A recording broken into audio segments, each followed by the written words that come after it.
Hello friends, আজ অর্থাৎ 24/12/2023 তারিখে ডাব্লিউবি প্রাইমারি টেট পরীক্ষাটি হয়ে গেল। এই ভিডিওর মাধ্যমে আমরা যে এনভায়রনমেন্টাল স্টাডিজ আছে তার কোশ্চেনগুলি এবং তার অ্যান্সারগুলি দেখে নেব। প্রথম প্রশ্ন হচ্ছে, নিম্নোক্ত ব্যবস্থাপনাগুলির কোনটি বর্জ্য জল থেকে জৈব পদার্থ অপসারণ করে? এর উত্তর হচ্ছে ট্রিকলিং ফিল্টার। দ্বিতীয় প্রশ্ন হচ্ছে, র্যাচেল কার্সন লিখিত সাইলেন্ট স্প্রিং নামক বইটিতে নিম্নোক্ত কোন পরিবেশগত সমস্যাটি বর্ণিত হয়েছে? এর উত্তর হচ্ছে কীটনাশকের ক্ষতিকর প্রভাব। তৃতীয় প্রশ্ন হচ্ছে, কোনটি ভারতের প্রথম বায়োস্ফিয়ার রিজার্ভ? এর উত্তর হচ্ছে নীলগিরি বায়োস্ফিয়ার রিজার্ভ। পরবর্তী প্রশ্ন হচ্ছে, নিম্নোক্ত রাসায়নিক যৌগগুলির মধ্যে কোনটি মেরু অঞ্চলে ওজোন হোল সৃষ্টির জন্য দায়ী? এর উত্তর হচ্ছে ক্লোরিন নাইট্রেট। এরপরে প্রশ্ন, ভিন্ন প্রজাতি থেকে প্রবর্তিত জিন ধারণকারী প্রাণী এবং উদ্ভিদকে কি বলা হয়? একে বলা হয় ট্রান্সজেনিক। পরবর্তী প্রশ্ন হচ্ছে, নিম্নে উল্লিখিত মাছগুলির মধ্যে কোনটি অ্যানাড্রোমাস মাছ? এর উত্তর হচ্ছে ইলিশ। এরপরের প্রশ্ন হচ্ছে, নিম্নোক্ত রাসায়নিকগুলির মধ্যে কোন রাসায়নিকটিকে সবুজ দ্রাবক হিসেবে বিবেচনা করা যেতে পারে?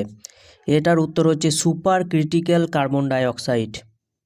পরবর্তী প্রশ্ন হচ্ছে, মানবজাতির কার্যকলাপের ফলে সৃষ্ট জৈব প্রজাতি বৈচিত্র্যের হ্রাসপ্রাপ্তির অবিরত ঘটনা, যা ষষ্ঠ গণজৈব বিলুপ্তি বলে পরিচিত, তা যে ঘটনাটির প্রত্যক্ষ প্রভাবের ফলে ঘটে না সেটি চিহ্নিত করুন।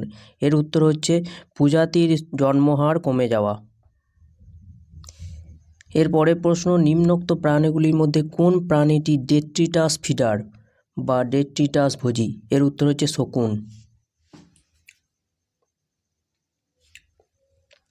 পরবর্তী প্রশ্ন হচ্ছে, কার্বন মনোক্সাইড হলো একটি গ্রিনহাউস গ্যাস, একটি polycyclic aromatic hydrocarbon, air quality index স্থির করার একটি উপাদান। আর 4 নম্বর অপশান হচ্ছে একটি উদ্বায়ী জৈব যৌগ। এটা হচ্ছে শুধুমাত্র অপশান 3, এয়ার কোয়ালিটি ইন্ডেক্স স্থির করার একটি উপাদান। এরপরের প্রশ্ন, নিম্নলিখিত কোন বছরে 21তম কপ কনফারেন্স অফ পার্টিস জলবায়ু পরিবর্তন সম্মেলন প্যারিসে অনুষ্ঠিত হয়েছিল? এর উত্তর হচ্ছে 2015 সালে। এরপরের প্রশ্ন হচ্ছে, 2021-22 আর্থিক বছরে ভারতের জোন প্রতি ব্যবহৃত বিদ্যুতের পরিমাণ কত ছিল? এর উত্তর হচ্ছে 1255 কিলোওয়াট আওয়ার। পরবর্তী প্রশ্ন পড়েছে যে, বল ও সকেট অস্থি সন্ধি নির্দেশ, এটা হচ্ছে নিতম্ব ও কাঁধ। এর পরের প্রশ্ন, নিম্নলিখিত টক্সিনগুলির মধ্যে কোনটি মানুষের শরীরে রেড টাইডসের মধ্যস্থতায় প্যারালাইটিক সেলফিশ বিষক্রিয়া সৃষ্টি করে? এর উত্তর হচ্ছে এ, স্যাক্সিটক্সিন। পরবর্তী প্রশ্ন হচ্ছে, নিচের বিবৃতিগুলির মধ্যে কোনটি সঠিক? অপশন এ হচ্ছে প্রাণীদের পরিযান পরিবেশের তাপমাত্রার সঙ্গে সম্পর্কিত নয়। অপশন বি হচ্ছে প্রাণীদের পরিযান প্রজননগত প্রয়োজন মেটাবার জন্য একত্রিত হওয়ার সঙ্গে সম্পর্কিত। অপশন সি হচ্ছে প্রাণীদের পরিযান অক্সিজেনের প্রাচুর্যের সঙ্গে সম্পর্কিত। আর অপশন ডি হচ্ছে প্রাণীদের পরিযান কোন প্রাণী কত দ্রুত দৌড়ায় তার প্রমাণের সঙ্গে সম্পর্কিত। এটার উত্তর হচ্ছে অপশন বি, প্রাণীদের পরিযান প্রজননগত প্রয়োজন মেটানোর জন্য একত্রিত হওয়ার সঙ্গে সম্পর্কিত। পরবর্তী প্রশ্ন হচ্ছে, নিম্নলিখিত কোন যৌগিক পদার্থটির পরিমাপের মাধ্যমে আগ্নেয়গিরির অগ্ন্যুৎপাতের কারণে হওয়া বায়ু দূষণ শনাক্ত করা যায়? এটার উত্তর হচ্ছে অপশন এ, সালফার ডাইঅক্সাইড। এই প্রশ্নে রয়্যাল বেঙ্গল টাইগার, একশৃঙ্গ গন্ডার, গঙ্গার শুশুক, সর্পগন্ধা, মেরু ভাল্লুকের পপুলেশনের সংখ্যা হ্রাসের কারণগুলি পর্যায়ক্রমে সাজাতে বলেছে। এর উত্তর হচ্ছে অপশন ডি, হচ্ছে বাসস্থান ধ্বংস, চোরা শিকার, দূষণ, অতিব্যবহার, জলবায়ু পরিবর্তন এবং বিশ্ব উষ্ণায়ন। পরবর্তী প্রশ্ন হচ্ছে, সামুদ্রিক বাস্তুতন্ত্রের জন্য সবচেয়ে কম ক্ষতিকারক প্রত্যক্ষ ঝুঁকিটিকে চিহ্নিত করুন। এর উত্তর হচ্ছে বায়ুর গুণমান সূচকের পরিবর্তন। পরবর্তী প্রশ্ন হচ্ছে, কয়লা থেকে 1 ইউনিট বিদ্যুৎ উৎপাদন করতে কত পরিমাণ কার্বন ডাইঅক্সাইড গ্যাস বায়ুমণ্ডলে নিঃসৃত হয়? এর উত্তর হচ্ছে 2 থেকে 3 পাউন্ড। এর পরবর্তী প্রশ্ন হচ্ছে, শৈবাল ব্লুম এর সঙ্গে সম্পর্কিত নয় যে ঘটনাটি, সেটি চিহ্নিত করুন।